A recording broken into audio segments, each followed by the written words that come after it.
Yesterday, Venerable Chuni's BBC on their visit to the prison in Idaho kind of reminded me of a letter I recently got from an inmate that I'd like to share. And yesterday, it seemed like the inmate that they visited had practiced Dharma for a very long time, and how beneficial his practice was, of course, to himself, but to those around him. And so I'll read from an inmate letter that this is a inmate that's in prison in Texas, and Texas prisons are quite rough and extremely crowded, so difficult place to practice, I think. And so he writes, I've been incarcerated for about 4 years. I see parole in 2025, so I will be here for roughly 6 more years at the very least. It might seem like a long time, but I don't let it bother me. Instead, I focus on positive emotions and do what I can to better myself. Before I found Buddhism, I struggled with religion pretty badly. I never agreed with anybody or their view on life.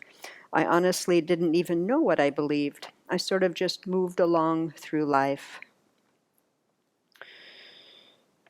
And so here already, this is a fellow that hasn't practiced Buddhism very long. And already to see that he is focusing on positive emotions and to do what he can to better his life in a very difficult situation is quite inspiring. Now I focus on living a more virtuous lifestyle. I used to rely heavily on drugs and alcohol. I only wanted to escape reality and never face the real world. That is in part why I am in prison, that and my previously sexually addicted mind. I won't go into too much detail, but once while I was high on drugs, I sexually molested a younger boy that was in my care. I was so screwed up in my mind from porn that I didn't realize what I had done until I sobered up and had to face reality again. I was charged with 20 years in prison. So here we can see how intoxicants are really the source of so much suffering and misery in this world. And personally, I'm very so thankful that we have the precept of not taking intoxicants. I think the statistics are either 96 or 98% of inmates in prisons across the country got there due to their involvement with drugs and alcohol, which then of course, impaired their mind, and then they do these things that land them in jail.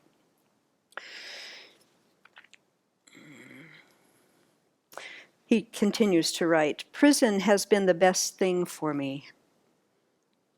I have been able to see what an unhealthy life I was living and have learned things I would never have learned if I was still free. Buddhism has also helped me realize truths about life, and it's helped me live a virtuous life. I don't want to be some religious zealot who claims to be holy. I only want to renew my mind and find happiness with myself and the world around me. And so again, this seems like, he's pretty clear about not wanting to create a good visual and look like he's a holy person, but he actually wants to transform. I love reading books that contain knowledge, wisdom, and truth.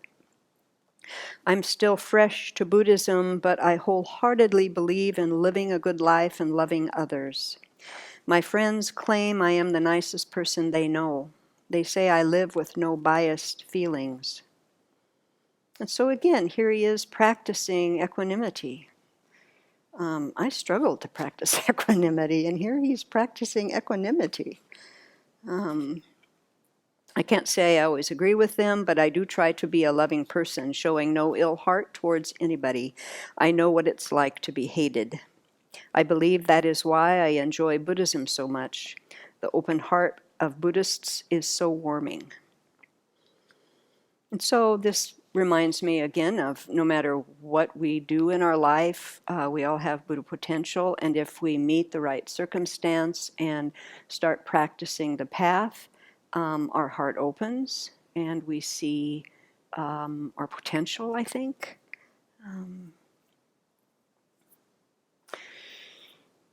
I'm open to renew my mind in a way that brings good behavior.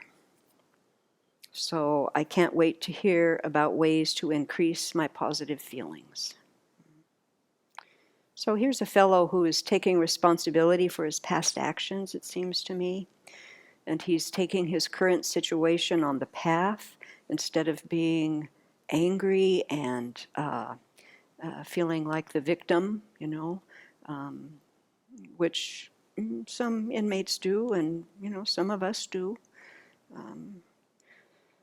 So he really is rising up to the teachings that he has already learned, and is really focusing on the choices that he can make every day, every moment, which is the same for us. What choice am I going to make when somebody is in front of me and maybe speaking to me in a way I don't like? What's my choice? How am I going to react? So every day we have all of these moments of choice, and this fellow is taking a safe direction, using the teachings to guide how he wants to move in that world. And of course, we're all in prison. Some of us have bars, some of us don't. We're all in prison, the prison of samsara.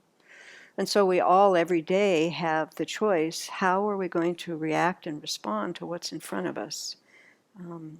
So his letter is very inspiring to me. That's a very difficult place to practice. I have a place to practice that isn't so difficult. And so it reminds me to use my time wisely. And then I guess finally I would say I have so much gratitude that the Buddha taught what he learned, and then those masters after him kept teaching, and to this day we have these pure teachings that we can study, read about, study, reflect on, meditate, and then if we put them into practice, we will transform our minds, just like this fellow is doing. And so let's have a lot of gratitude today for this path that can transform any living being's mind.